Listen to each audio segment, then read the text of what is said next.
हाँ, तो मेरे प्यारे स्टूडेंट कैसे हैं आप लोग? उम्मीद है आप सबके एग्ज़ाम बहुत ही परफ़ेक्ट जा रहे होंगे और आप अब एग्ज़ाम के अपने लास्ट स्टेप में आ गए हो जो कि है एसएसटी का एग्ज़ामिनेशन। अब देखो एसएसटी में हालाँकि 4 पार्ट है और ये चारों सेक्शन जो है बहुत ज़्यादा इम्पोर्टेंट है। कुछ लोगों को हिस्ट्री से डर लग रहा है, कुछ लोगों को ज्योग्राफ़ी के मैप वर्क से डर लग रहा है। डरने की कोई ज़रूरत नहीं है, ठीक है? सब आसानी से हो जाएगा। अब देखो सबसे इम्पोर्टेंट क्या है कि हमें क्वेश्चन को डील कैसे करना है? तो हमें सेक्शन वाइज़ क्वेश्चन को डील करना है। ठीक है, एक सेक्शन आपने ट्रिगर किया, चाहे आप कोई भी सेक्शन उठा लो, उस सेक्शन को कंप्लीटली ट्रिगर करो, सॉल्व करो, उसके बाद दूसरा सेक्शन को आप एक पॉइंट पर लो और फिर उसे सॉल्व करो। सबसे इम्पोर्टेंट बात ये है कि आपको 2 क्वेश्चन्स के बीच थोड़ा स्पेस भी रखना है, ठीक है? यदि हिस्ट्री के क्वेश्चन को लिख रहे हो या किसी भी क्वेश्चन को लिख रहे हो लॉन्ग टाइप है, ठीक है? 3 नंबर या उससे ज़्यादा नंबर का क्वेश्चन है तो बेट आपको करना क्या है, इसको पॉइंट्स में लिखना है, फिर लास्ट में कंक्लूजन बना के लिखना है। साथ ही साथ जो-जो इम्पोर्टेंट कीवर्ड्स आपने अपने आंसर में लिखे हैं, उस कीवर्ड्स को भी हाइलाइट करें और कोशिश करें कि एग्ज़ाम में किसी भी क्वेश्चन को लीव आउट ना करें। देखो बेटा एग्ज़ामिनेशन 3 घंटे का नहीं होता है। बेसिकली एग्ज़ामिनेशन जो होता है, एग्ज़ाम का जो क्वेश्चन है ना, उसका सेटअप मोस्ट प्रोबेबली 2 घंटे 15 मिनट से लेकर 2 घंटे 30 मिनट तक मतलब ढाई घंटे तक का ही होता है। यदि 3 घंटे का क्वेश्चन सेट कर दिया जाए ना, तो आप 4 घंटे में भी नहीं लिख पाओगे। इसलिए कोशिश ये करना है कि ज़्यादा दिमाग या अप्रोच नहीं लगाना है क्वेश्चन पे, ठीक है? और टाइम की भी पंक्चुअलिटी दिखानी है और सबसे इम्पोर्टेंट जो टाइम बाउंडेशन है, उस टाइम बाउंडेशन में कोशिश करें कि आधा घंटे पहले ही पेपर आपका सॉल्व हो जाए। मोस्ट प्रोबेबली आप कोशिश करो ज्योग्राफी का जो सेक्शन है उसको आप लास्ट में करो क्योंकि उसमें मैप वर्क होता है और आराम से आप मैप जो है पीछे अटैच कर सकते हो, पीछे जो है टाई कर सकते हो अपने आंसर शीट के साथ, ठीक है? और सबसे इम्पोर्टेंट बात, कूल रहिए, एग्ज़ाम को ज़्यादा टेंशन लेकर नहीं देना है, किसी बात का कोई टेंशन नहीं है, ठीक है? जिस तरह से आपने सारे एग्ज़ाम अच्छे दिए, ये भी एग्ज़ाम बहुत ही अच्छा जाएगा। एमसीक्यू को नहीं छोड़ना है, असर्शन रीजन पर खासा ध्यान देंगे आप, ठीक है? केस स्टडी पे भी ध्यान देंगे। ऑल द बेस्ट, चलते हैं अपने जितने भी टॉपिक हैं, अपने जितने भी सेक्शन हैं एसएसटी के, उनको समझते हैं। अब देखो इस वीडियो में मैंने बहुत शॉर्ट तरीके से पढ़ाया है, जो इम्पोर्टेंट चीज़ है उसी को बताया है और अपने तरफ से मैंने short type, long type questions भी दिए हैं, जो 10 ईयर के इम्पोर्टेंट क्वेश्चन हैं, उसी में से सिलेक्ट करके आपको दिए हैं। आप एक बार इस वीडियो को देखें और जो आपको कोई डाउट हो, आप ज़रूर पूछें। All the best.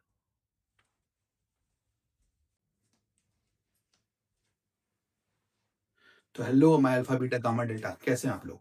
चलिए तो हम लोग बढ़ चुके हैं अपने पॉलिटिकल साइंस की तरफ, जो कि एसएसटी का एक पार्ट है और जो बहुत ही इम्पोर्टेंट सेक्शन लेकर आए हैं हम लोग। और इसमें हम लोग इम्पोर्टेंट इम्पोर्टेंट क्वेश्चन डिस्कस करेंगे। अब आपका एग्ज़ाम तो अपने फाइनल लेवल पर पहुँच ही गया है, तो कोई बात नहीं, देखते हैं आगे क्या-क्या होता है। पर मैं पूरी कोशिश करूँगा कि आपको इम्पोर्टेंट क्वेश्चन बताऊँ जो एग्ज़ामिनेशन पॉइंट ऑफ व्यू से बहुत ज़्यादा इम्पोर्टेंट हो। अब देखो, पहला चैप्टर है पावर शेयरिंग, 6 नंबर चैप्टर है, बहुत इम्पोर्टेंट है, आपको पता ही है। अब देखो पावर शेयरिंग का एक ओवरव्यू कर लेते हैं, छोटा-सा ओवरव्यू, आपको अच्छे से आता ही होगा, फिर भी एक बार ओवरव्यू कर लेते हैं कि पावर शेयरिंग क्यों ज़रूरी है? पावर शेयरिंग क्यों ज़रूरी है और पावर शेयरिंग के फॉर्म कितने हैं, ठीक है? और इसमें एक केस स्टडी भी देख लेंगे। तो पावर शेयरिंग जो प्रूडेंशियल रीजन और मोरल रीजन जो है, इसके मेन इंपॉर्टेंट फैक्ट हैं। तो प्रूडेंशियल रीजन में क्या होता है बेटे, कि हम लोग इसमें सोशल कॉन्फ्लिक्ट जो होता है इसको कम करते हैं, ठीक है? पॉलिटिकल स्टेबिलिटी लाते हैं किसी कंट्री में और हम इंश्योर करते हैं कि हमारी कंट्री में क्या हो, यूनिटी हो, ठीक है? और मोरल रीजन क्या है, तो ये आपको बेसिकली पावर शेयरिंग आपको पता है डेमोक्रेसी का, आपकी आत्मा है, डेमोक्रेसी की स्पिरिट है ये। उसके बाद जो लोग हैं, ठीक है? इनको इक्वल राइट मिले, ठीक है? हर कंडीशन में। तो यही है आपका मोरल रीज़न। अब फॉर्म्स ऑफ पावर शेयरिंग में क्या है? तो 3 फॉर्म होते हैं, आपको पता ही है, हॉरिज़ॉन्टल, वर्टिकल और सोशल ग्रुप। तो पहला है हमारा हॉरिज़ॉन्टल, तो हॉरिज़ॉन्टल में लेजिस्लेटरी, ठीक है? एक्सक्लूसिव जुडिशरी आती है जिसमें एग्ज़ाम्पल में इंडिया। हॉरिज़ॉन्टल के बाद वर्टिकल, वर्टिकल में क्या होता है, central government, state government, local government, ठीक है? और फेडरलिज़्म, और इसका एग्ज़ाम्पल है इंडिया। और हमारे जो सोशल ग्रुप है उसमें आपको रिलीजियस ग्रुप, लिंग्विस्टिक ग्रुप और एथनिक ग्रुप, और इसका एग्ज़ाम्पल है बेल्जियम। बेसिक है। अब देखो क्वेश्चन बहुत बार पूछता है कि बेल्जियम मॉडल क्या है, ठीक है? जो कि 1970 से लेके 1993 तक था। तो आपको पता है कि बेल्जियम में पावर शेयरिंग के लिए आपको डच और फ्रेंच पीपल के बीच जो है, वो आपको इक्वल राइट्स दे दिए गए थे इन्हें, ठीक है? और वहीं पर एक श्रीलंका है, ठीक है? श्रीलंका में सिंघाला ओनली एक्ट था, 1956 में इसको एस्टेब्लिश किया गया था, लेकिन बाद में ये श्रीलंका के लिए बहुत बड़ा नाइटमेयर बन गया था। चलिए अब कुछ क्वेश्चंस डिस्कस कर लेते हैं इम्पोर्टेंट इम्पोर्टेंट। देखो ऊपर वाले शॉर्ट क्वेश्चन, नीचे वाले लॉन्ग क्वेश्चन है। शॉर्ट क्वेश्चन में जैसे क्या पूछ सकता है कि पावर शेयरिंग क्या है और डेमोक्रेसी में इसकी क्या ज़रूरत है? दूसरा क्या है कि ये पूछ सकता है कि जो पावर शेयरिंग होता है उसमें आपको हॉरिज़ॉन्टल और वर्टिकल डिस्ट्रीब्यूशन ऑफ पावर क्या होता है? और पावर शेयरिंग जो है बेल्जियम में बहुत सक्सेसफुल रहा, बट श्रीलंका में ये फेल कर गया, क्यों? उसके बाद लॉन्ग टाइप क्वेश्चन में पूछ सकता है कि आप एक्सप्लेन कीजिए different form of power sharing in modern democracy. उसके बाद ये भी बताइए कि पावर शेयरिंग जो आपका एग्रीमेंट है वो बेल्जियम में कैसे बनाया गया, किस तरह से डेवलप किया गया। और तीसरा है मेजिटोरियन को जो मेजर्स अडॉप्ट किए गए थे श्रीलंका गवर्नमेंट के थ्रू, वो आगे चल के क्या क्या कॉन्सिक्वेंसेस दिखाए। तो ये आपके तीन शॉर्ट टाइप और तीन लॉन्ग टाइप क्वेश्चन है। तो पावर शेयरिंग में सबसे इंपॉर्टेंट क्वेश्चन यही था। अब आते हैं बेटे फेडरलिज्म में। अब देखो, फेडरलिज्म में क्या है, कुछ नहीं है। फेडरल गवर्नमेंट के बारे में तो जानती ही है। इसमें आपको गवर्नमेंट जो है वो 2 पार्ट में डिवाइड है, सेंट्रल गवर्नमेंट और स्टेट गवर्नमेंट। की फीचर क्या है बेटा कि इसमें 2 या 2 से अधिक गवर्नमेंट के पार्ट्स हो सकते हैं, ठीक है? हर एक सिटीज़न जो है अलग-अलग गवर्नमेंट या अलग-अलग गवर्नमेंट के लेवल का पार्ट हो सकता है, ठीक है? अब हर एक लेवल जो है इसके पास अपनी लॉ मेकिंग पावर होती है। इसके बाद इनके पास जो पावर और इनका जो विज़न होता है बिल्कुल क्लियर होता है, और इनकी जुडिशरी जो होती है इंडिपेंडेंट होती है, और इनके पास सोर्स ऑफ रेवेन्यू जो होता है हर लेवल के लिए अपना अलग-अलग होता है। अब टाइप्स ऑफ फेडरलिज्म में क्या है, कमिंग टुगेदर, होल्डिंग टुगेदर, इससे बहुत क्वेश्चन बनता है। कमिंग टुगेदर नाम से पता लगाओ, कमिंग टुगेदर मतलब अलग-अलग लोग मिलकर एक बड़ा यूनियन स्टेट बना लेते हैं। ठीक है? लोग इन द सेंस छोटे-छोटे स्टेट मिलकर बड़ा एक यूनियन बना लेते हैं। उसे कहते हैं कमिंग टुगेदर। मतलब लोगों को बुलाओ और एक बड़ा यूनियन बना लो। इसके बाद क्या बेटे, और हर एक स्टेट के पास इक्वल पावर, जैसे कि एग्जांपल में यूएसए। होल्डिंग टुगेदर का मतलब क्या है कि हमारे पास एक पहले से ही बहुत बड़ा कैपिटल है, पहले से ही बहुत बड़ा स्टेट है, इसी को आप डिवाइड कर दो, ठीक है? और सबको पावर शेयर कर दो, ठीक है? तो हमारे पास मान लो कोई लार्ज कंट्री है, उसमें पावर डिवीज़न कर दिया हमने सेंट्रल और स्टेट के फॉर्म में। सेंट्रल गवर्नमेंट जो है सबसे पावरफुल है। तो ये हमारे इंडिया का इस एग्ज़ाम्पल में आप इंडिया लिख सकते हैं। अब पावर डिवीज़न इन इंडिया, तो अब पावर डिवीज़न इंडिया में कैसे किया गया?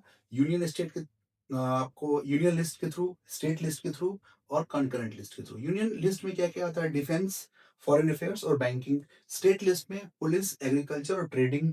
और कंकरेंट लिस्ट में से एजुकेशन, फॉरेस्ट, मैरिज, ये सब आता है। इसके बाद हमसे बहुत बार पूछते हैं कि लैंग्वेज पॉलिसीज़ क्या है? ठीक है? लैंग्वेज पॉलिसी इन इंडिया क्या था?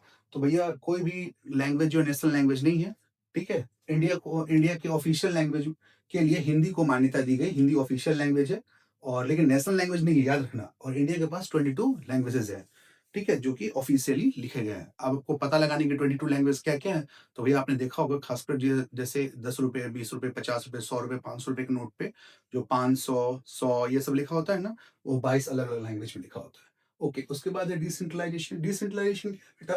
तो इसमें पावर जो है और भी छोटे लेवल पे ट्रांसफर कर दिया जाता है लोकल गवर्नमेंट को। और 73rd एंड 74th आपको कॉन्स्टिट्यूशनल अमेंडमेंट में, जो कि 1992 में हुआ था, ठीक है? डिसेंट्रलाइजेशन का मुद्दा उठाया गया था। इसमें रूरल एरिया में पंचायत होना चाहिए, अर्बन एरिया में म्युनिसिपैलिटी कॉर्पोरेशंस होने चाहिए, ठीक है? पावर को और छोटे लेवल पे डिवाइड कर दिया गया। देखो बेसिकली होता क्या है ना कि एक बहुत बड़ा आपको स्टेट जो होता है, भले वो छोटे-छोटे हिस्से में डिवाइड हो, उसको एक बंदा रूल नहीं कर सकता यदि वहाँ डेमोक्रेसी है तो। तो उसको अपना हेल्पर तो चाहिए होगा ना, जैसे आपके स्कूल में देखा होगा कि स्कूल में यदि हम लेके चलें तो आपके स्कूल की सबसे मेन बॉडी होगी कौन? प्रिंसिपल। या कोई प्रिंसिपल होंगे, प्रिंसिपल सुपरमैन जो डायरेक्टर होते हैं। तो प्रिंसिपल जो बेचारा हल वो सब कुछ नहीं देख सकता, तो उसने कुछ टीचर अपॉइंट कर रखे हैं, जैसे वाइस प्रिंसिपल, कोऑर्डिनेटर। अब कोऑर्डिनेटर भी हर किसी को देख नहीं सकता, तो उसने क्लास टीचर अपॉइंट कर रखे हैं। अब क्लास टीचर भी हर चीज़ तो देख नहीं सकता ना, इसलिए उसने क्या कर रखा है, तो क्लास मॉनिटर अपॉइंट कर रखा है। अब मॉनिटर के भी बहुत यार दोस्त होते हैं। तो देखो बड़े लेवल से छोटे लेवल पर, हर एक लेवल पर काम करने के लिए लोगों को अपॉइंट किया जाता है, जिससे क्या होता है कि आसानी से काम भी हो जाता है और हम अपना रिपोर्ट ऊपर तक पहुँचा देते हैं, जिससे डेवलपमेंट होता है। ओके, आगे बढ़ते हैं बेटे। अब इसमें क्या है कि मैंने कुछ 3 इम्पोर्टेंट शॉर्ट टाइप और 3 इम्पोर्टेंट लॉन्ग टाइप क्वेश्चन रखे हैं। शॉर्ट टाइप क्वेश्चन में क्या-क्या पढ़ना है आपको? डिफाइन फेडरलिज्म, ठीक है? और इसको मेंशन करना है इसके तो कोई 2 की फीचर्स। फिर आपको बताना है कि आप डिस्क्राइब करना है और डिफरेंस बताना है आपको किसके-किसके बीच, difference between coming together and holding together federalism के बीच। फिर तीसरा शॉर्ट टाइप क्वेश्चन है explain 3 lists given in Indian constitution. और उसके बाद जो है हमारा लॉन्ग टाइप क्वेश्चन है explain key features of federalism, how did power divided between levels of different levels of government in India। और third long type question explain the importance of decentralisation in India. देखो ये बहुत ही ज्यादा important question है। तो 2 chapter का मैंने एक छोटा सा ओवरव्यू दिया आपको, बहुत ही छोटा ओवरव्यू है, फिर भी आप इन सारे क्वेश्चंस को एक बार पढ़ लेंगे। कोई डाउट हो आप जरूर पूछेंगे। चलिए अब इसके आगे के जो 3 चैप्टर हैं उसको भी फॉलो अप करते हैं।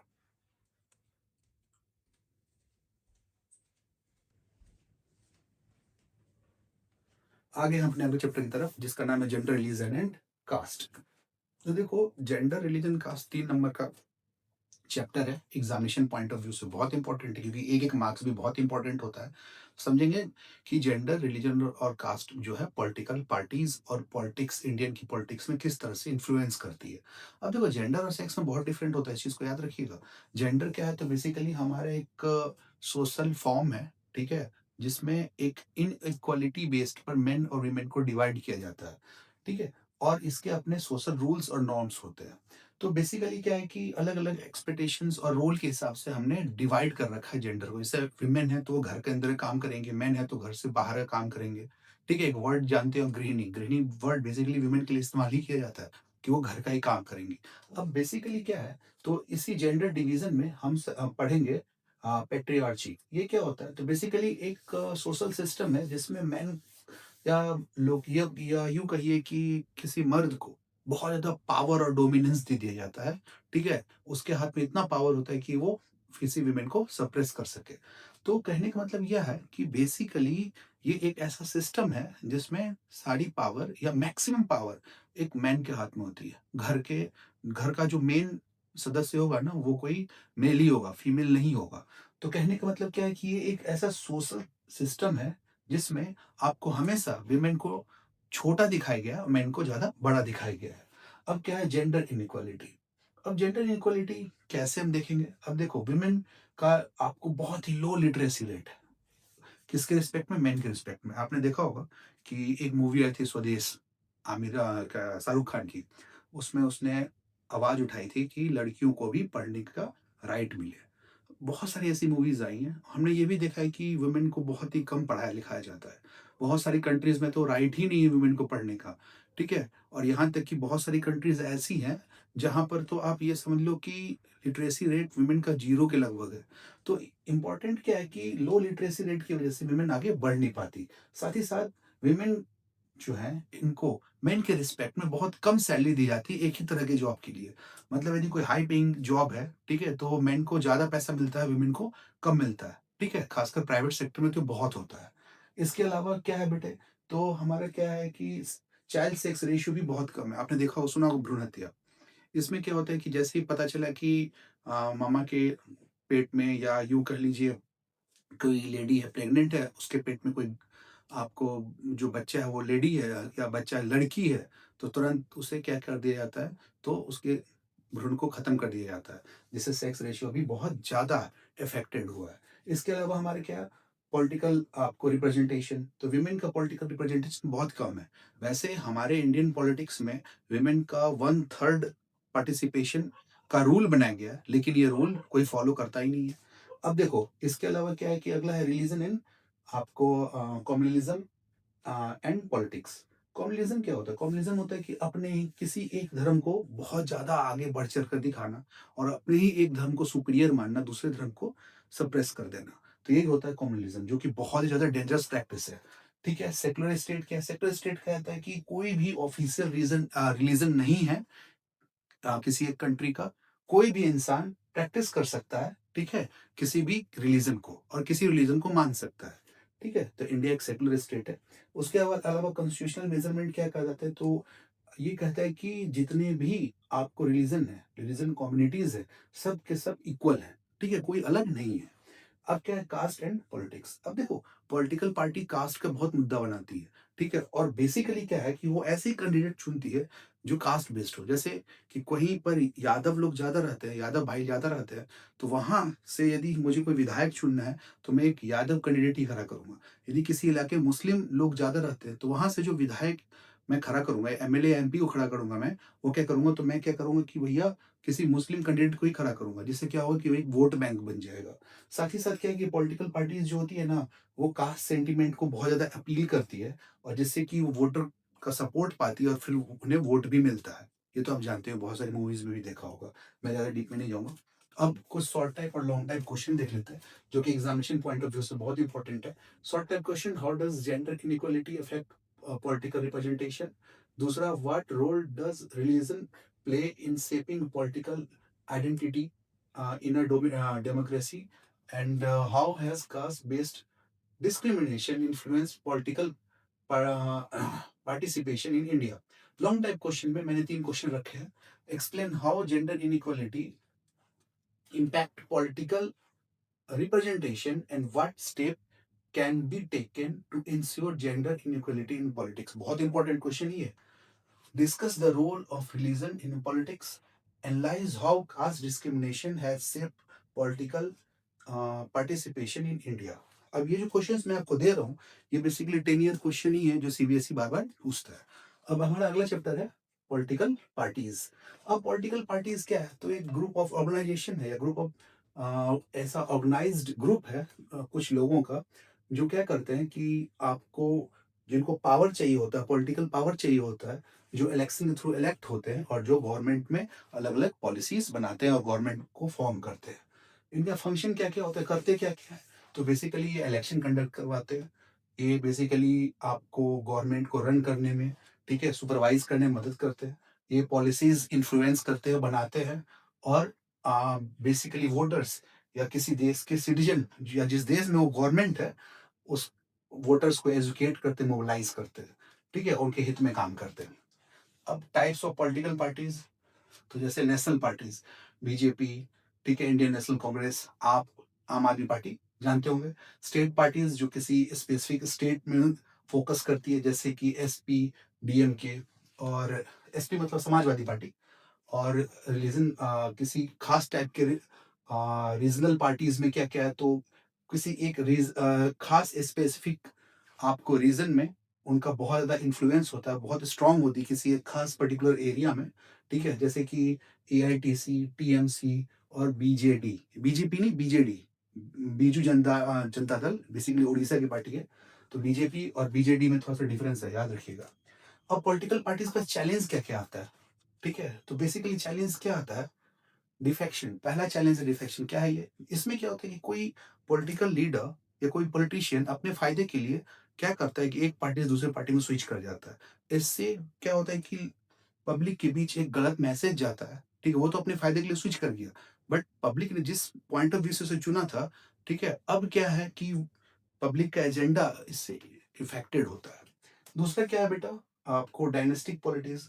पॉलिटिक्स मतलब कि भैया जो दादा विधायक थे, फिर उनका बेटा भी विधायक बन गया, फिर उनका बेटा भी आपको पॉलिटिक्स में आ गया। तो इस तरह से डायनेस्टी पॉलिटिक्स बहुत डेंजर होता है, ठीक है, इसके अपने भी सर्कमस्टांसेस है। और दूसरा और लास्ट क्या है? करप्शन। अब इसमें मैंने आपको 3 शॉर्ट टाइप और 2 लॉन्ग टाइप क्वेश्चन सिलेक्ट किया है। शॉर्ट टाइप क्वेश्चन है, what are the main functions of political parties in a democracy. दूसरा है, difference between a national party and a regional party. तीसरा है, what are the challenges faced by political parties in India today. और long type question में 2 question है, how political parties help in shaping public opinion and policies. और second question है, analyse the challenges faced by political party in India and suggest measure to overcome them. देखो ये जो question है ये भी बहुत इंपॉर्टेंट है, इसको भी एक बार आप ओवरलुक कर लेंगे। अब इसके अगला चैप्टर जो है उस पे भी हम आते हैं जल्दी से। तब तक आप इसको देख लीजिए, कोई डाउट हो तो आप कमेंट में पूछ सकते हैं। तो चलिए बढ़ते हैं अपने पॉलिटिकल साइंस के लास्ट चैप्टर की तरफ, आउटकम्स ऑफ डेमोक्रेसी। देखो पॉलिटिकल साइंस में तो हर जगह आप डेमोक्रेसी डेमोक्रेसी डिक्टेटरशिप डेमोक्रेसी यही पढ़ोगे।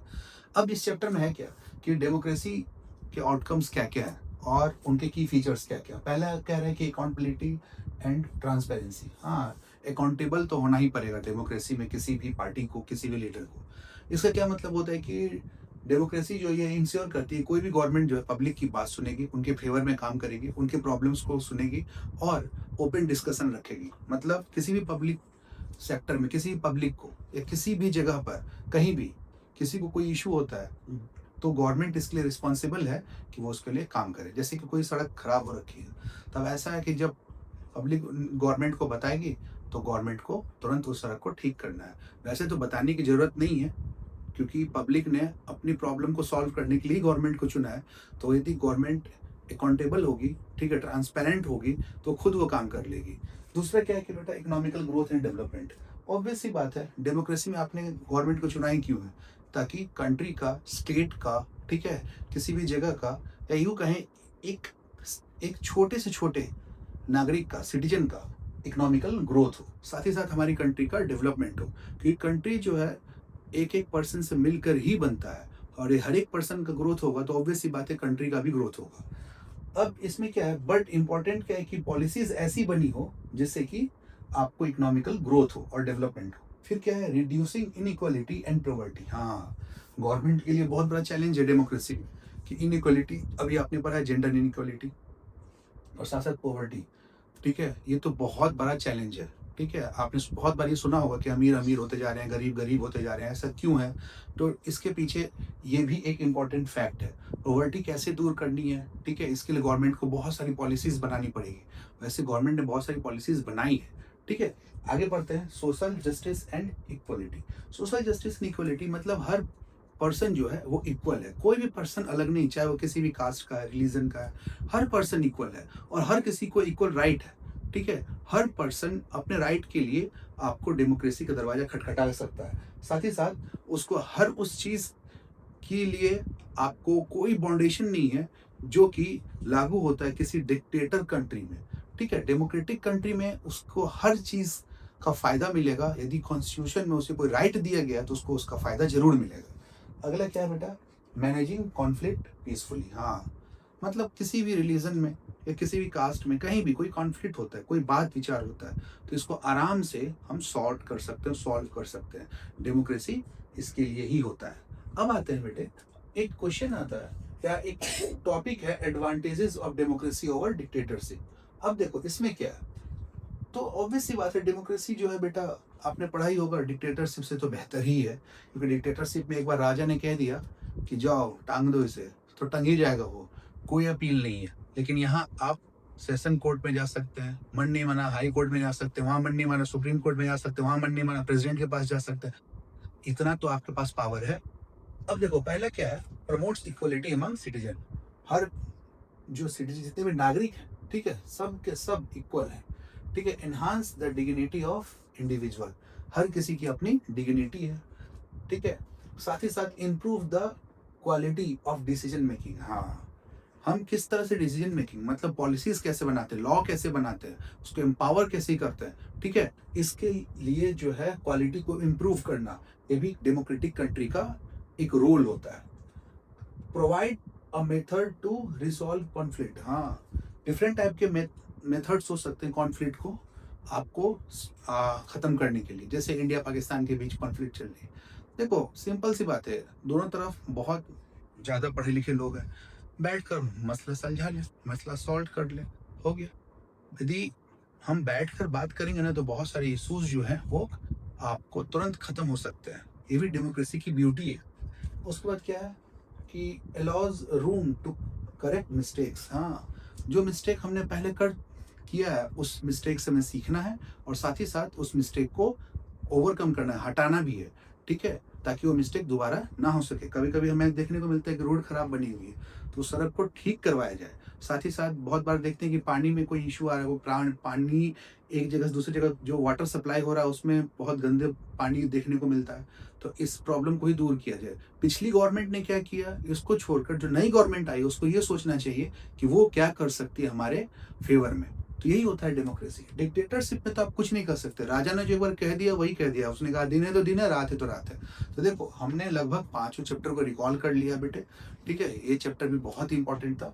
ठीक है? तो इसको भी आपने पढ़ लिया। अब मैंने कुछ इंपॉर्टेंट क्वेश्चंस बताए हैं। Short questions. How does democracy promote political accountability?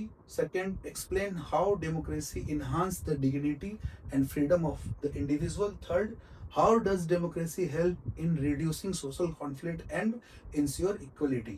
Long type में explain how democracy improve the quality of life for citizen by promoting equality, dignity and freedom.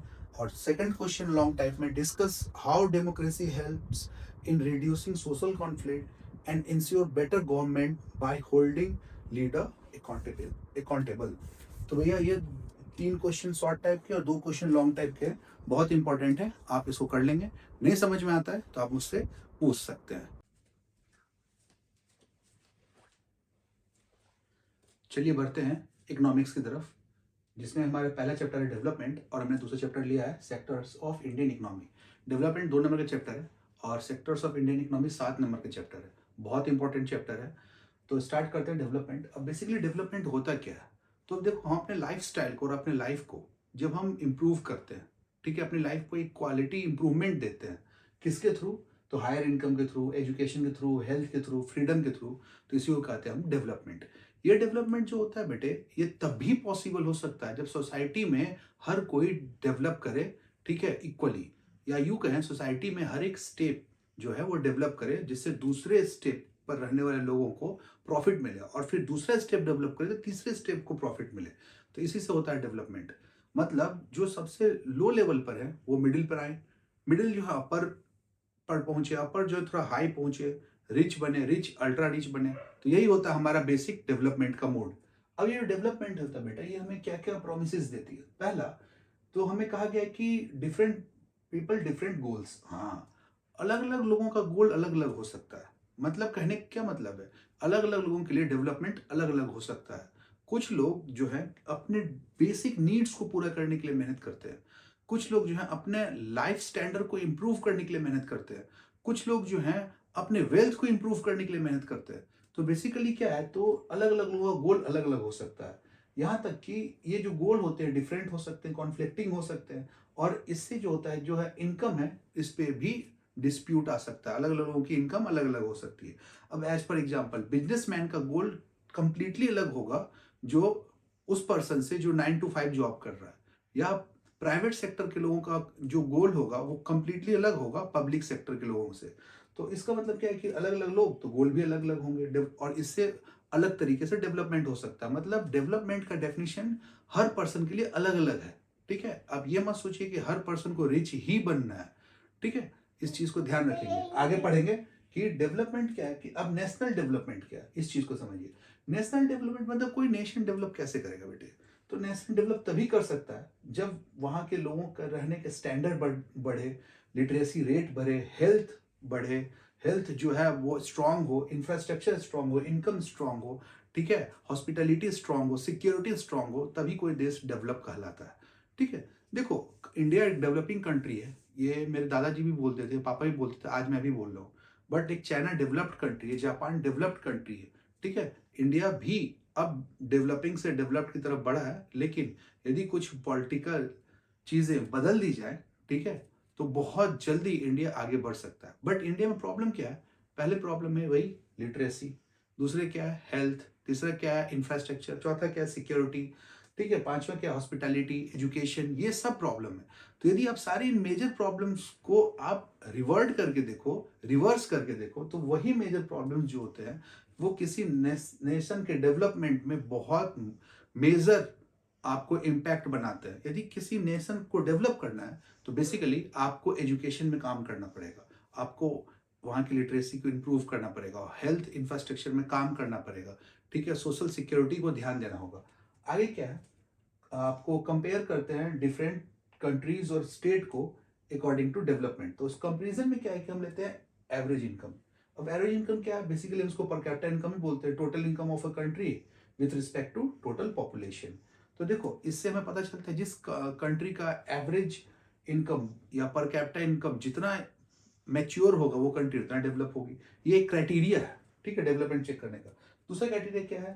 तो in fact mortality rate, literacy rate, मतलब कि कितने बच्चे पैदा हुए और कितने बच्चे डेथ कर गए। तो जितने बच्चे पैदा हुए यदि हम उनको बचा लिए तो इसका मतलब हमारी हॉस्पिटलिटी बहुत अच्छी है, हमारा ट्रांसपोर्टेशन बहुत अच्छा है, हमारी सर्विस जो है बहुत अच्छी है। लिटरेसी रेट, जिस कंट्री की लिटरेसी रेट ज़्यादा होगा, ऑब्वियस सी बात है, साइंटिफिक टेम्परमेंट वहाँ ऑब्वियस सी बातें ज़्यादा होगा, डेवलपमेंट ज़्यादा होगा, स्किल्स ज़्यादा होंगी। चलिए अब आगे देखते हैं। कहता है इनकम एंड अदर क्राइटेरिया, ये भी एक इंपॉर्टेंट फैक्टर है डेवलपमेंट के लिए।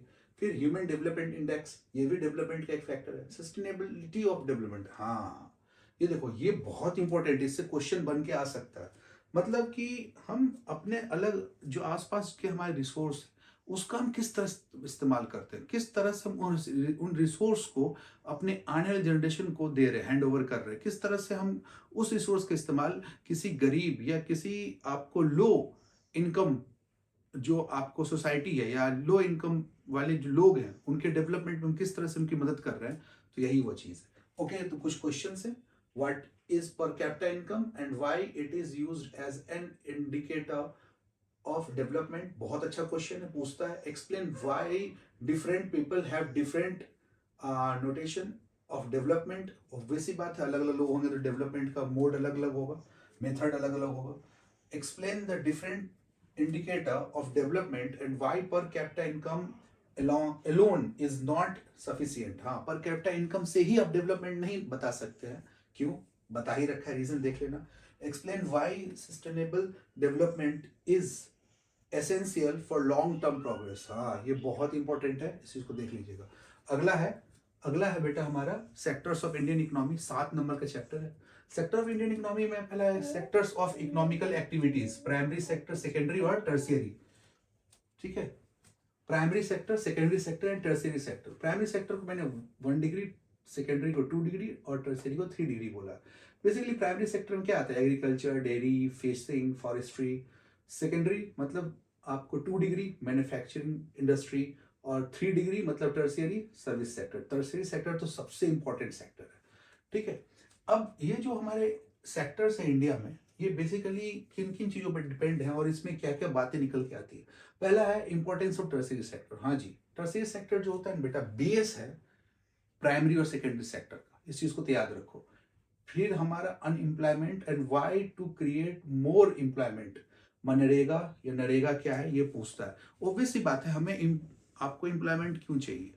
तो बेसिकली डेवलपमेंट के लिए सबसे इंपॉर्टेंट रोल एम्प्लॉयमेंट का ही होता है, और विदाउट इसके आप कोई भी इंपॉर्टेंट प्लेस या कोई भी इंपॉर्टेंट फंक्शन आप एग्जीक्यूट नहीं कर सकते। ठीक है, अब आगे समझते हैं बेटे। इसी में पूछता है कि बेटा अनएम्प्लॉयमेंट एम्प्लॉयमेंट क्या है, इसको आप डिफाइन कर लेंगे। मनरेगा क्या है? हाँ जी, इसमें वही जॉब गारंटी, 100 दिन की जॉब गारंटी दी जाएगी। 2005 में इसको लॉन्च किया गया था इंडियन गवर्नमेंट के थ्रू। ऑर्गेनाइज अनऑर्गेनाइज सेक्टर क्या है? ये बहुत इंपॉर्टेंट क्वेश्चन है बेटे, प्लीज एक सेकंड रुक जाइए। ठीक है, आपको बता रहे हैं। हाँ, खोल दे रहे अभी, एक सेकंड रुकिए। उसके बाद क्या है बेटे, how to protect the unorganise sector. Unorganise sector को प्रोटेक्ट कैसे करेंगे? ठीक है, रूरल एरिया में कैसे इसे प्रोटेक्ट करेंगे, अर्बन एरिया में कैसे प्रोटेक्ट करेंगे, और बैकवर्ड कम्युनिटीज में कैसे प्रोटेक्ट करेंगे। Sector on the basis of ownership, public और प्राइवेट। हाँ जी, बहुत important. Public sector, private sector. ठीक है, ये वेलफेयर के लिए होता है, ये अपने पर्सनल प्रॉफिट के लिए होता है। ये गवर्नमेंट बॉडीज हो सकती हैं, ठीक है, एनजीओज हो सकती हैं, और ये क्या हो सकती है, तो आपको किसी एक पर्सन या ग्रुप ऑफ पर्सन के थ्रू, ठीक है, चैनलाइज किया जा सकता है। अब क्वेश्चन क्या है, explain the 3 sectors of Indian economy with example, difference between organised and unorganised sector in India, and why is tertiary sector becoming important in India, explain. अब यही आपको समझना। देखो, टर्शरी सेक्टर क्या है कि इसमें टेक्निकल एडवांटेज है, लोग आज बहुत टेक सेवी होते जा रहे हैं। साथ ही साथ इसमें क्या है बेटे, तो ये इको फ्रेंडली भी है, और साथ ही साथ ये बहुत सारी जॉब अपॉर्चुनिटीज को पैदा करता है, अनएम्प्लॉयमेंट को कम करता है। ठीक है, और चूंकि इसका स्केल बहुत लार्ज है, तो इंडिया में, ठीक है, इसका आज बहुत ज्यादा रोल देखने को मिल रहा है प्राइमरी और सेकेंडरी सेक्टर को बूस्ट करने के लिए। तो देखो, ये 2 चैप्टर मैंने भी बताए, इसके बाद के 2 चैप्टर हैं, उसको भी मैं एक्सप्लेन करता हूँ। तो अब हम आज बढ़ गए हैं अपने नए चैप्टर की तरफ, मनी एंड क्रेडिट, और अगला चैप्टर है हमारा globalisation and the Indian economy. देखो, दोनों चैप्टर बहुत अच्छा है। ये मनी एंड क्रेडिट तो बहुत ही अच्छा चैप्टर है, इसको ढंग से पढ़िए, इसका वेटेज भी ज़्यादा है। देखो, मनी क्या है, तो बेसिकली कुछ कोई भी ऐसी चीज़ जो कि इस्तेमाल की जाती है किसी भी मीडियम ऑफ एक्सचेंज के लिए, उसे हम कहते हैं मनी। ठीक है? अब देखो, मनी का अर्लियर अप्रोच और मॉडर्न अप्रोच क्या है? पहले क्या था कि आपने बार्टर सिस्टम सुना होगा, ये बहुत पॉपुलर सिस्टम था। इसमें हम क्या करते थे, कोई भी सामान एक-दूसरे को देते थे, उसके बदले कोई नई चीज़ ले लेते थे। जैसे आज भी मुझे याद है कि जब मैं छोटा था, तब मैं आइसक्रीम खाने के लिए जब बाहर रहता था अपने गाँव में, तो क्या करता था, बोलता था कि भैया मुझे 2 मुट्ठी चावल ला दो या 2 मुट्ठी गेहूँ ला दो, ठीक है? या कोई अनाज दे दो, ठीक है? इसके बदले मुझे आइसक्रीम मिलता था। आज भी आपने देखा होगा कि आपके गली में क्या आते हैं कि कबाड़ी वाले आते हैं, और वो कहते हैं कोई भी कबाड़ा मुझे दे दो, और उसके बदले आपको कुछ इम्पोर्टेंट चीज़ हम खाने के लिए या पैसे दे देंगे। कभी आपने सुना होगा जीरा लो जीरा, बाल के बदले जीरा। तो एक्चुअली क्या है कि बाल के बदले आपको जीरा दे रहा है। तो ये है एक्सचेंज सिस्टम, कि आपने कुछ दिया, उसके बदले आपने उससे कुछ लिया। अब पहले तो ऐसे ही होता था कि हम आपको कुछ अनाज या मवेशी या कुछ ऐसी मेटालिक चीज़ें लोगों को दे देते थे। लेकिन आज क्या है कि बेटा आज इस जैसे कि मनी को हम एज़ अ करेंसी के तौर पे देखें, तो हम क्या करते हैं, तो नोट्स, कॉइन्स, डिमांड ड्राफ्ट, ठीक है? ये सब जो होता है ना, एक मनी का फॉर्मेट है, ठीक है? जो कि आज के डेट में बहुत ज़्यादा पॉपुलर है। ओके। बैंक क्या करता है बेटे, बैंकिंग सिस्टम क्या है? तो देखो बैंकिंग का रिलेशन मनी से ही है। बैंक क्या करता है, तो ये आपको डिपॉज़िट को एक्सेप्ट कर लेता है कि हाँ, आप कुछ इसे डिपॉज़िट दे रहे हो तो उसे रख लेगा, और यदि आपको लोन चाहिए, ठीक है? या क्रेडिट चाहिए, तो बैंक आपको कुछ पैसे उधार भी देता है, ठीक है? काम करने के लिए। अब ये क्रेडिट सिस्टम क्या है? तो क्रेडिट सिस्टम क्या है कि हमने लिखा है कि लेंडर्स टू बोरोवर, और दूसरा क्या है, विद टर्म्स एंड कंडीशंस। हाँ, इसमें क्या है कि यदि आपको कुछ पैसा उधार चाहिए, तो आप किसी से कुछ उधार पैसा माँगते हो, ठीक है? लेकिन जब वो कुछ आपको उधार पैसा देता है, तो उसके बदले या तो कोई चीज़ गिरवी रखवाता है, या नहीं तो वो क्या करता है, कुछ टर्म्स एंड कंडीशन बताता है, जैसे कि कुछ इंटरेस्ट रेट, ठीक है? या हो सकता है कि वो आपको आप कुछ ऐसी चीज़ें रखने के लिए कहे कि जैसे आपने अपना गोल्ड या कोई कीमती सामान रखा, उसके बदले आपको उसने पैसा दे दिया। तो यही सिस्टम है क्रेडिट का। अब देखो सोर्स ऑफ क्रेडिट क्या है? ये बहुत इंपॉर्टेंट है, क्वेश्चन में भी आता है। इनफॉर्मल और फॉर्मल सोर्स। फॉर्मल सोर्स क्या है? जहाँ सबको एक अ, देखो फॉर्मल, इनफॉर्मल सोर्स दोनों के एडवांटेज और डिसएडवांटेज दोनों हैं। फॉर्मल सोर्स में क्या है बेटा, कि जिसमें कुछ रूल रेगुलेशन और सर्टेनिटी रहती है किसी एक सिस्टम के थ्रू, जिसमें आपको पैसा क्रेडिट मिलता है। तो जैसे वो क्या है, बैंक और कुछ कोऑपरेटिव सोसाइटीज़। वहीं पे इनफॉर्मल सोर्स क्या है, money lenders, traders, friends, relatives, इनसे जब आप पैसा माँगते हो ना, तो बहुत बार क्या होता है, हम किसी को पैसा देते हैं ना, तो कोई कागजी कार्रवाई नहीं करते, ठीक है? सीधा उसको पैसा दे देते हैं, ठीक है? तो ये होता है इनफॉर्मल सोर्स। तो यही था इस चैप्टर में इम्पोर्टेंट। अब देखो इस चैप्टर में हमारा क्विक क्वेश्चन क्या है, इम्पोर्टेंट क्वेश्चन क्या है? तो मैंने 5 इम्पोर्टेंट क्वेश्चन सजेस्ट किया है। पहला, what is the role of banks in the credit system? बहुत बार पूछा गया है। Difference between formal informal sources of credit, ये भी बहुत इंपॉर्टेंट है। Explain the role of credit in economical development, ये भी इंपॉर्टेंट है। How micro finance works and its impact on poor. और पांचवा क्वेश्चन है, problem faced by borrowers in informal credit sector. ये तो बहुत इंपॉर्टेंट क्वेश्चन है। Question with explain with solution. ये पांचों क्वेश्चन बहुत इंपॉर्टेंट है। ये 5 क्वेश्चन कर लिया आपने, इसका मतलब चैप्टर को कर लिया। अब आते हैं बेटे ग्लोबलाइजेशन इन इंडियन इकोनॉमी। देखो मैं बहुत शॉर्ट में आपको बता रहा हूँ, लेकिन आगे चूंकि एग्जाम है, एग्जाम ओवर हो जाएगा तो मैं इसका एक्सप्लेनेशन वीडियोस बनाऊंगा ढंग से, ठीक है? मैं चाह रहा हूँ कि आप कम से कम टाइम में चैप्टर का ओवरव्यू समझ ले। अब है लिबरलाइजेशन, ये क्या होता है बेटे इसमें आपको ग्लोबलाइजेशन में? अब देखो बेसिकली क्या है कि हम क्या करते हैं कि ट्रेड बैरियर्स को हटाते हैं, ठीक है? इंडिया में ट्रेड बैरियर था जिसको 1951 में हटाया गया था। उसके बाद क्या था कि हम क्या करते हैं कि खत्म कर देते हैं इंपोर्ट कोटा को, और इनकरेज करते हैं फॉरेन इन्वेस्टर्स को अपनी कंट्री में। तो यही होता है लिबरलाइजेशन। अब है factor of globalisation. The globalisation क्या क्या है का फैक्टर, कौन कौन से इंपॉर्टेंट फैक्टर हो सकते हैं ग्लोबलाइजेशन के? देखो समझो पहले ग्लोबलाइजेशन है क्या, कहते किसको है ग्लोबलाइजेशन? तो एक्चुअली क्या है ना कि अपनी चीजों को देश विदेश तक पहुंचाना और देश विदेश की चीजों को अपने तक लाना, यही होता है ग्लोबलाइजेशन। वैश्वीकरण बोलते हैं इसे हिंदी में। मतलब लोग, दुनिया मुझे पहचाने और मैं दुनिया को पहचानूं। एक एग्जांपल देता हूँ, जैसे देखो आप इंस्टाग्राम चलाते हो, आप स्नैपचैट चलाते हो, फेसबुक चलाते हो, व्हाट्सअप चलाते हो, ये सब फॉरेन कंट्रीज के ऐप हैं, लेकिन ये प्ले स्टोर के थ्रू आपको अवेलेबल हो जाते हैं। तो इसी को हम कहते हैं ग्लोबलाइजेशन, कि बाहर की चीज आपको मिल गई, कोई मेडिसिन से, कोई सर्विसेज है, आपको बाहर की चीजें आपको मिल गई। उसी तरीके से आप अपनी चीजें बाहर तक बेच पाते हो या बाहर तक सर्विस दे पाते हो, तो इसको हम कहते हैं ग्लोबलाइजेशन।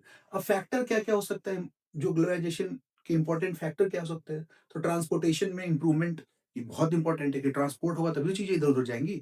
मीन्स ऑफ ट्रांसपोर्ट तो वो पता ही होगा। उसके बाद एडवांटेज इन टेक्नोलॉजी, आज टेक्नोलॉजी बहुत एडवांस हो गई है कि आप चीजों को घर बैठे मंगा सकते हो, है ना? राइज़ इन कम्युनिकेशन, बिल्कुल सही। हम लोग ईज़िली एक-दूसरे से बात कर लेते हैं। आज आपने देखा हो कि आप ऑनलाइन क्लासेस लेते हैं। आप इंडिया में कहीं भी हो, आप कहीं के टीचर से ऑनलाइन क्लास ले सकते हो।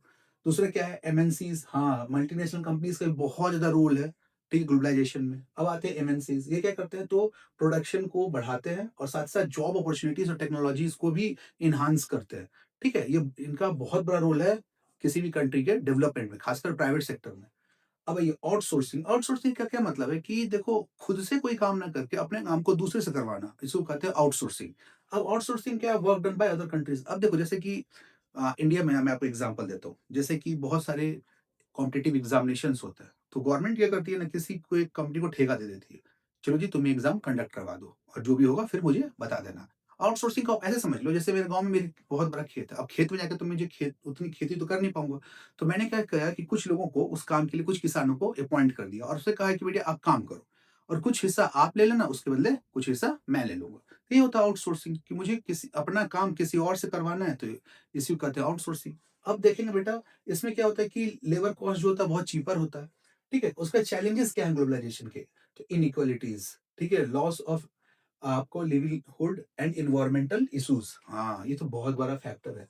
अब देखो जैसे-जैसे ग्लोबलाइजेशन होता है, टेक्नोलॉजी अवेयर होता है, तो किसी जगह पर जैसे मुझे बसना है, जैसे कि नोएडा है, ठीक है? New Okhla industrial development authority of India.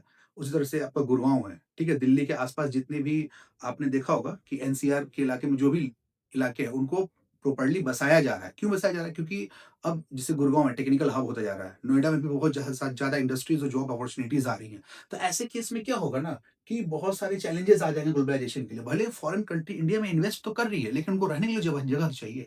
भले हमें जॉब तो मिल रहा है, लेकिन हम एक जगह से दूसरी जगह मूव करेंगे जॉब करने के लिए, तो रहने के लिए तो स्पेस चाहिए। तो उस रहने के लिए स्पेस में क्या होगा कि हम जंगल को काटेंगे, डिफ़ॉरेस्टेशन होगा, हम वहाँ कॉलोनीज़ बनाएँगे, उसमें और भी बहुत सारे इश्यूज़ आएँगे बेटा, पॉल्यूशन का इश्यू आ जाएगा, ठीक है? तो यही चीज़ है और साथ-साथ ग्लोबलाइज़ेशन से इनेक्वालिटी भी आता है। हाँ जी, ऑब्वियस सी बात है। अब बहुत जगह एक ही काम जो होता है, वहाँ लेबर महँगे होते हैं, बहुत जगह वही काम सस्ते लेबर कर लेते हैं। तो ये भी इनेक्वालिटी। उसके बाद है इम्पैक्ट ऑफ ग्लोबलाइजेशन।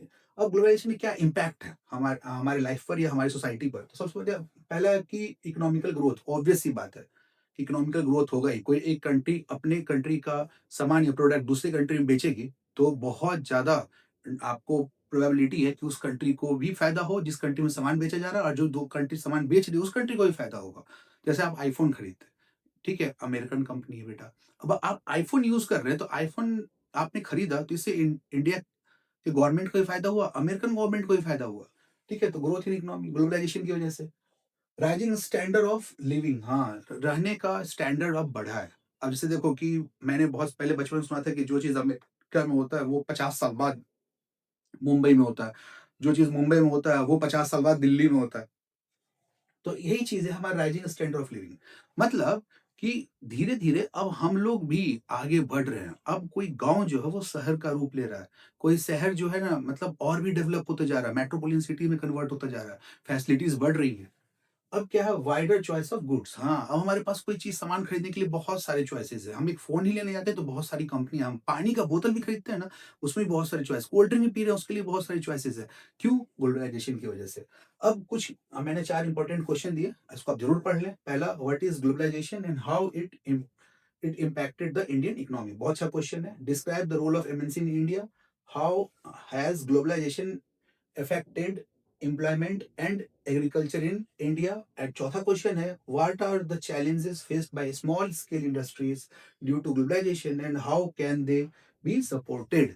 तो ये 4 क्वेश्चन है, आप कर लेंगे, बहुत इंपॉर्टेंट है। चलिए इसके बाद हम ज्योग्राफी के वीडियोस पर आएँगे और ज्योग्राफी का वीडियो भी मैं आपको चैप्टर एक्सप्लेन कर दूँगा। देखो ये बहुत शॉर्ट वीडियो है, तो इसको आप बस एक क्विक रिवीजन समझ लीजिए, ठीक है? और इस क्विक रिवीजन में, इस रॉकेट रिवीजन में आप इंपॉर्टेंट क्वेश्चन पर ध्यान दीजिए। तो बढ़ते हैं ज्योग्राफी की तरफ। इसमें बहुत सारे चैप्टर हैं जो बहुत इंपॉर्टेंट हैं। इसमें मैप वर्क भी आता है। तो हमने एक चैप्टर लिया वाटर रिसोर्स और दूसरा चैप्टर लिया हमने एग्रीकल्चर, ठीक है? इसके बाद जो चैप्टर है उसको भी हम कवर करेंगे, लेकिन जो इम्पोर्टेंट है उसी चैप्टर को हम कवर करेंगे। अब देखो वाटर रिसोर्स में क्या है कि सबसे पहले हमारा कि वाटर रिसाइकिल और रीयूज़, ठीक है? टॉपिक आता है। देखो बेसिकली क्या है ना कि वाटर एक ऐसा चीज़ है जिसको हमें बार-बार यूज़ करना है, ठीक है? हमें उसे रिसाइकिल करना है, ठीक है? और फिर हमें उसे बार-बार इस्तेमाल में लाना है।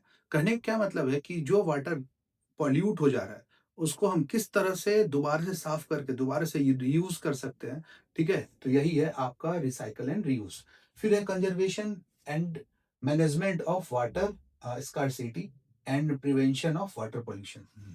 देखो वाटर स्कार्सिटी तो सबसे इम्पोर्टेंट फैक्टर है। अब देखो वाटर आपको मिलता कैसे है? सिंपली आपके घर में कोई जल बोर्ड से पानी आता होगा, या आप हैंडपंप से पानी निकालते होंगे, सबमर्सिबल से पानी निकालते होंगे, या आप क्या कहते हैं ट्यूबवेल से, या नहीं तो आप अपने गाँव में कुआँ वगैरह होगा उससे पानी निकालते हैं। और कोई सोर्स नहीं है पानी का जिसको आप डायरेक्ट पीते हैं। अब ऐसा नहीं कि आप तालाब के पानी को डायरेक्ट पी रहे हैं, ठीक है? क्योंकि वो पोर्टेबल वाटर तो है नहीं। नदी में बहते हुए पानी को आप पी रहे हैं, ऐसा तो पोर्टेबल वाटर है नहीं। आप नदी के पानी को पहले साफ करते हैं, ठीक है? साफ करते हैं फ़िल्ट्रेशन प्लांट में। फ़िल्ट्रेशन प्लांट में क्या होता है पानी साफ होता है, फिर आपके घर में सप्लाई होता है। और फिर वही पानी जब आपके घर में आता है तो फिर उसको आप आरओ में भी फ़िल्टर करके पीते हो। तो सोचो किस हद का पॉल्यूशन होगा पानी में। अब वाटर स्कार्सिटी में क्या है कि बेटा पानी जो है ना, पीने लायक पानी कम है। भले धरती पर 70 टू 75% वाटर है, बट पीने लायक पानी नहीं है। अब जो पीने लायक पानी है भी ना, अब उसको प्यूरिफाई करना बहुत ज़रूरी है क्योंकि वो बहुत ज़्यादा पॉल्यूटेड है। अब इसी वजह से क्या होता है कि बहुत जगह वाटर स्कार्सिटी हो जाती है। और भी बहुत सारे रीज़न है। अब जैसे हमने क्या किया, डिफ़ॉरेस्टेशन कर दिया, ठीक है? अब डिफ़ॉरेस्टेशन करने के बाद क्या, वहाँ बारिश ही नहीं हो रही है। जब बारिश नहीं हो रही है तो ग्राउंड वाटर कम हो गया, पानी की पीने की सुविधा नहीं है। ठीक है, ऐसे इंडिया में बहुत सारे स्टेट हैं जहाँ पर पानी की बहुत कमी है, शॉर्टेज है। पानी का pollution, water pollution, to pollute water using water pollutant is known as water pollution. अब देखो भैया, कितना ज़्यादा हमारे जितने भी पवित्र नदियाँ हैं और भी बहुत सारी नदियाँ हैं, ठीक है? वो कितना ज़्यादा पॉल्यूट हो रही है। डायरेक्ट पानी आप पी नहीं सकते हो, ठीक है? लेड और बहुत सारे हार्मफुल बैक्टीरिया, माइक्रोब्स उसमें बहुत ज़्यादा बढ़ते जा रहे हैं। बहुत सारे हार्मफुल केमिकल को डायरेक्ट मिक्स कर दिया जाता है, ठीक है? उसे न्यूट्रलाइज़ ना करके इंडस्ट्री सीधा पानी में फेंक देती है। हमारी हाउस होल्ड कचरा जो होता है हम पानी में उसे फेंक देते हैं, बहा देते हैं। इससे वाटर पॉल्यूशन बढ़ रहा है, जो कि बहुत बड़ा प्रॉब्लम है। इंडियन गवर्नमेंट इस पे काम कर रही है। अब देखते हैं बेटा मल्टीपर्पज़ रिवर प्रोजेक्ट। हाँ, देखो इरिगेशन करने के लिए, उसके अलावा जो जैसे देखा हमने डैम्स बनाए उन्होंने, ठीक है? डैम्स के अलावा और भी बहुत सारे पर्पसेज़ होते हैं, ठीक है? वाटर को यूज़ करने के लिए। तो मल्टीपर्पज़ रिवर प्रोजेक्ट को लॉन्च किया गया, ताकि पानी को साफ भी किया जा सके और पानी को टाइम आने पर यूज़ भी किया जा सके। इसके अलावा क्या है, रेन वाटर हार्वेस्टिंग। देखो बहुत ज़्यादा ज़रूरी है रेन वाटर हार्वेस्टिंग। हम क्या करते हैं, जो बारिश का पानी होता है ना, उसमें विटामिन आपको 6, बी12 आपको बी कॉम्प्लेक्स, ठीक है, कोबाल्ट, ये सब मिक्स होता है और जो कि प्यूरेस्ट फॉर्म ऑफ वाटर होता है। कहा जाता है प्यूरेस्ट फॉर्म ऑफ वाटर है, ठीक है? बट एक्चुअली क्या है ना कि यही पानी जब किसी ऐसे इलाके से गुजरता है जहाँ बहुत सारी इंडस्ट्रीज़ है, तो वहाँ पर एसिड रेन होने की संभावना बढ़ जाती है। रेन वाटर हार्वेस्टिंग में क्या है कि जो बारिश का पानी आ रहा है ना, उसे डायरेक्ट हम क्या स्टोर करके दोबारा से उसको इरिगेशन के लिए, ठीक है, साफ करके पीने के लिए, ठीक है, या आपको अदर पर्पस से जैसे कि आप बर्तन धोने के लिए, कार वॉश करने के लिए, इंडस्ट्रियल पर्पस के लिए इस्तेमाल करते हैं, उसी को कहते हैं रेन वाटर हार्वेस्टिंग। अब बहुत बार देखा बारिश का पानी सीधा नाले में चला गया, कोई यूज ही नहीं है, कोई पर्पस ही नहीं हुआ उसका, लेकिन उसी पानी को हम स्टोर कर लें तो वाटर स्कार्सिटी से बचा जा सकता है। अब अगला है कि वाटर रिसोर्स इन इंडिया। हाँ, देखो वाटर रिसोर्स मैंने पहले ही बताया कि अप्रॉक्स 2.5 से लेकर 2.4 टू 2.5% जो वाटर है ना, वही पीने लायक है इंडिया में। अब इसका जो मेजर सोर्स है वाटर का इंडिया में, वो है ग्राउंड वाटर। अब ग्राउंड वाटर क्या है कि आप हैंड पंप चलाओ, सबमर्सिबल चलाओ, पानी ट्यूबवेल चलाओ, पानी को बाहर निकालो, यही होता है और कुछ नहीं। इसके अलावा क्या है, इसके अलावा इंडिया में और कहाँ से पानी आ रहा है, तो भैया आपने रिवर्स से, चैनल से पानी को लेते हैं, उससे हम साफ करते हैं, फिर उसको हम डिस्ट्रीब्यूट करते हैं। इसके अलावा गाँव देहात में आज भी लोग कुएँ से पानी निकालते हैं, बहुत जगह पर। हैंडपंप से पानी निकालते हैं, तो फिर वही ग्राउंड वाटर वाली बात आ गई। तो इंडिया में जो वाटर रिसोर्स है, यही है। इसके अलावा क्या है कि वाटरशेड मैनेजमेंट, हाँ, ये भी बहुत इंपॉर्टेंट फैक्ट है और टॉपिक है जिसको आपको पढ़ना है। अब देखो मैंने कुछ 4 क्वेश्चन जो है आपके लिए एक्सप्लेन किए हैं, जो कि एग्ज़ाम में 100% आएगा। Explain the concept of water scarcity and it's causes in India. How does rain water harvesting helps in solving water problem. Describe the impact of over exploitation of groundwater in urban areas. शहरी इलाके में देखो पानी बहुत नीचे जाते जा रहा है। What is the role of Narmada River in water supply and irrigation in India? ये 4 क्वेश्चन आप कर लो, आपका चैप्टर कंप्लीट। अगला चैप्टर है एग्रीकल्चर। एग्रीकल्चर में क्या पढ़ना है बेटा? Technology and institutional reform. अब देखो technology and institutional reform, horticulture, इसमें क्या किया जाता है, ऐसे पौधे या आपको फ्रूट्स को उगाया जाता है जिसको आप डायरेक्ट कॉमर्शियली बेच सकते हो, जिसका कॉमर्शियली यूज कर सकते हो। इसके अलावा मेडिसिन, हर्ब्स हर्ब्स को भी उगाया जाता है इसमें। अब क्या है बेटा, types of farming, primitive substance farming और इंटेंसिव सब्सटेंस फार्मिंग। अब ये क्या होता है, परमिटिव मतलब छोटे इलाके में जब कोई फार्मिंग कर रहे हो ना कॉमर्शियल पर्पस के लिए, तो वो है। और थोड़ा इंटेंसिव क्या होता है बेटे, एक बड़े इलाके में, ठीक है, आप फार्मिंग कर रहे हो जिसमें आप कंपोस्ट, ठीक है, फर्टिलाइजर्स, मैन्योर्स इसका यूज कर रहे हो और बड़े पर्पस के लिए आप खेती बाड़ी कर रहे हो, तो ये होता है इंटेंसिव। अब क्रॉप पैटर्न, राबी, खारिफ, जैव सीजनल क्रॉप होते हैं बेटा, पढ़ा ही होगा आपने। राबी जो आप विंटर में लगाते हैं, समर आते हटा देते हैं, हार्वेस्ट कर लेते हैं। खारिफ क्या करते हैं, मानसून में लगाते हैं, सितंबर अक्टूबर में से हटा देते हैं, हार्वेस्ट कर लेते हैं, ठीक है। ज़ैदी क्रॉप इन दोनों के बीच में लगाया जाता है, इसके एग्जांपल्स पढ़ लीजिएगा। मेजर क्रॉप जैसे food crop, rice, wheat, pulse, मेज, शुगर कैन। और उसका बेवरेज क्रॉप में T, coffee. Non food crops rubber, jute, cotton, ठीक है। किस किस स्टेट में मिलता है, कहाँ कहाँ मिलता है, इसको आप मैप में देख लीजिएगा। अब है impact of globalisation on agriculture, ये तो बहुत इंपॉर्टेंट है। अलग-अलग देशों में अलग-अलग चीज़ें उगाई जाती हैं, अलग-अलग देशों का एनवायरमेंटल कंडीशन, क्लाइमेट कंडीशन अलग होता है, सॉइल कंडीशन अलग होता है, सॉइल प्रोफाइल अलग होता है, जिस वजह से अलग-अलग चीज़ें उगाई जाती हैं और फिर ये चीज़ जगह की चीज़ों को दूसरी जगह बेचा जाता है। ठीक है? तो यही होता है ग्लोबलाइजेशन ऑफ ऑन एग्रीकल्चर, इसको पढ़ लीजिएगा। अब मैंने इसमें 4 इंपॉर्टेंट क्वेश्चन दिए हैं। Difference between traditional and modern farming practice in India, how did green revolution reform Indian agriculture, what are the challenges faced by Indian farmers and what measures can be taken to support them. और fourth question है, how did cooperative farming in improving agriculture productivity. तो बेटा ये 4 question इसको कर लो। 2 chapter में इतना पढ़ लिया आपने, सफिशिएंट है। अब अगले चैप्टर पर हम वीडियो पर आते हैं। तो बढ़ते हैं ज्योग्राफी में अपने अगले चैप्टर की तरफ, जिसका नाम है मिनरल्स एंड एनर्जी रिसोर्स, और दूसरा चैप्टर है मैन्युफैक्चरिंग इंडस्ट्रीज। देखो, मिनरल्स एंड एनर्जी रिसोर्स में सबसे ज्यादा आपको पूछा जाता है non conventional source of energy, conventional source of energy, और वहीं पर क्वेश्चन आता है non renewable renewable source of energy. देखो, basically non conventional source of energy क्या होता है? मतलब ऐसे सोर्स ऑफ एनर्जी जिसका आप बार बार यूज करें, ऑप्टिमम यूज कर लें, और ये इन्वायरमेंट में एक लंबे समय तक प्रेजेंट ही रहेंगे।